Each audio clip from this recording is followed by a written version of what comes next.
तर मित्रांनो, तू ही रे माझा मितवा या मालिकेच्या 13 फेब्रुवारीच्या एपिसोडमध्ये खूप छान ट्विस्ट बघायला मिळतोय.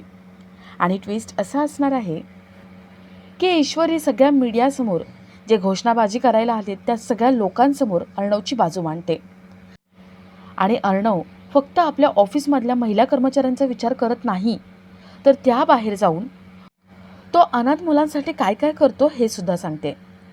ईश्वरी म्हणते, अर्णव सर स्वतः अनाथ झाले, पण अनाथ मुलांच्या जिंदगीमध्ये खुशी आणण्यासाठी ते अनाथ आश्रममध्ये डोनेशन देतात. लहान मुलांना चांगल्या डॉक्टरची ट्रीटमेंट मिळावी म्हणून ते सारखे झटत असतात, सारखी त्यांची धडपड चालू असते. सगळे मीडियावाले गप्प होऊन जातात. ईश्वरी विचारते, काय झालं, संपले तुमचे प्रश्न? मला माहिती आहे ना, तुमचे प्रश्न तुमचे नव्हतेच. तुम्हाला कोणीतरी हे करायला सांगितलं होतं. तुम्ही कोणाच्या तरी सांगण्यावरून इथे आला होतात. नक्की कोणाच्या सांगण्यावरून तुम्ही इथे आला होतात? नाण्याची एकच बाजू तुम्ही बघून इथे आला होतात. आणि ती व्यक्ती कोण आहे हे लवकरात लवकर मी शोधून काढेन आणि तुमच्या सगळ्यांसमोर हे मी स्वतःला वचन देते. ईश्वरीचं बोलणं ऐकून अर्णव इम्प्रेस होतो आणि तिच्याकडे प्रेमाने बघत असतो. आता ईश्वरीने अर्णवसाठी एवढं मोठं काम केलंय, आता तरी अर्णवचा राग जाईल का? ईश्वरीबद्दलचं जे प्रेम आहे ते पुन्हा वर येईल का हे बघणंही तेवढंच इंटरेस्टिंग असेल. तर या सगळ्याची सुरुवात कशी होते ते थोडक्यात पाहू. तर मालिकेत आपल्याला असं बघायला मिळतंय की अर्णवच्या घरी मीडियावाले आणि लोकही आलेले असतात. शलाकाचा खून अर्णवने केलाय हे बोलून ते अर्णवच्या नावाने घोषणाबाजी करत असतात. अर्णवच्या नावाने हाय हाय करत असतात. अर्णवला आमच्या समोर आणा असं म्हणतात. अविनाश लगेचच अर्णवला फोन लावतो आणि घरी लोक आली आहेत, ते घोषणाबाजी करतायत, मीडियावाले आलेत हे सांगतात. अर्णव ईश्वरी यांना धड काही कळत नाही, पण काहीतरी मेजर घडलं एवढं कळतं. ते दोघं टेन्शनमधून तिथून निघतात. अर्णव ईश्वरी कारमध्ये असताना त्यांना ऑफिसमधून ही बातमी येते की ऑफिसमध्ये सुद्धा घरच्यासारखीच अवस्था आहे. ऑफिसमध्ये लोक आली आहेत, घोषणाबाजी करतायत, अर्णवच्या नावाने हाय हाय करतायत हे कळतं. अर्णवला नेमकं प्रॉब्लेम काय हेच कळत नाही. अर्णव ईश्वरी खूप टेन्शनमध्ये असतात. थोड्या वेळाने अर्णव ईश्वरी आपल्या घरी पोहोचतात आणि लोक जे हाय हाय करतायत, जे लोक आरोप करतायत ते त्यांना कळतं. लोकांचं जे म्हणणं आहे की शलाका गेली आहे या सगळ्यामध्ये अर्णवचा हात आहे.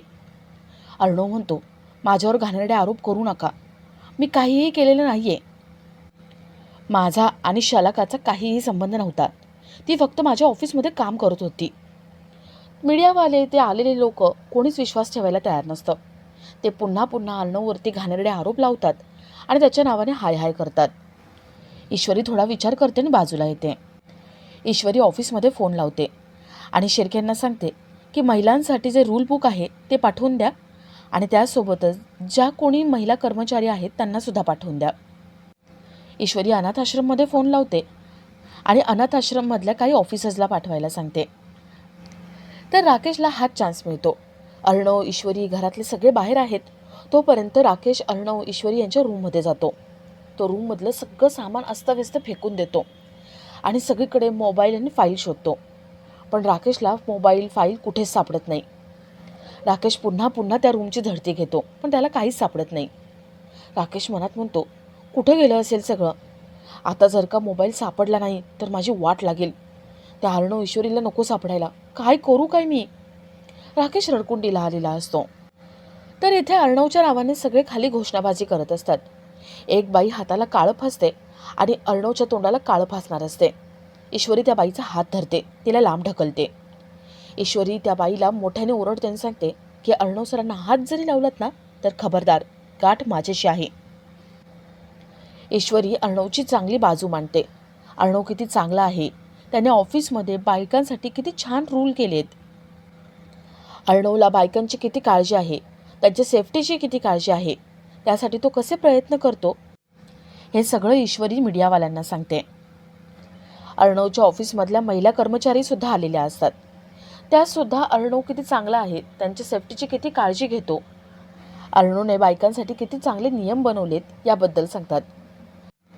आणि अर्णवला कळतं की या सगळ्यातून आपल्याला बाहेर काढणारी फक्त ईश्वरी आहे आणि ईश्वरीची चांगली बाजू अर्णव समोर येते.